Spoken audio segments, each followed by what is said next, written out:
ফেরাউন ছিল শিরকের মূর্ত প্রতীক, এরা হচ্ছে এখন পৃথিবীতে শিরকের মূর্ত প্রতীক। ফেরাউন ছিল কুফুরির মূর্ত প্রতীক, এরা হচ্ছে সারা ওয়ার্ল্ডে আল্লাহর দিনকে অস্বীকার করার মূর্ত প্রতীক হয়ে দাঁড়ায়। ফেরাউন ছিল ইউযাব্বিহুনা আবনাআকুম, সন্তান ছোট ছোট বাচ্চাদেরকে হত্যাকারী। সারা ওয়ার্ল্ড ওয়াইড আপনি দেখবেন এখন পুরো মুসলিম সভ্যতার মধ্যে, স্পেশালি মুসলিমদের মধ্যে বাচ্চাদেরকে হত্যা করায় কারা এগিয়ে আছে, কারা করছে এই কাজগুলো?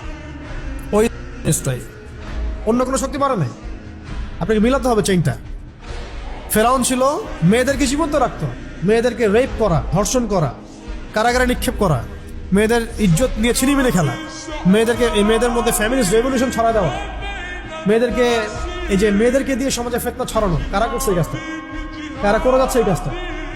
পুরো মুসলিমরা করছে কি? এটা কি স্টার্টিং মুসলিমরা করেছে? মুসলিমদের মধ্যে কিছু মোনাফেক ওদের কাছে সোল্ড হয়ে গেছে, এটা আলাদা আলোচনা। কিন্তু শুরুটা হচ্ছে কোত্থেকে? এভাবে একটা একটা করে মিলান। সারা ওয়ার্ল্ড ওয়াইড মাদকের মূল কারিগর ওরাই, মিডিয়া দিয়ে তথ্য সন্ত্রাস ছড়ানোর মূল কারিগর তারাই। বড় বড় মিডিয়া প্রযুক্তিগুলো তাদের হাতের মুঠোয়। সারা ওয়ার্ল্ডে পারমাণবিক যুদ্ধ যদি লাগে এর মূল কারিগর এরাই হবে।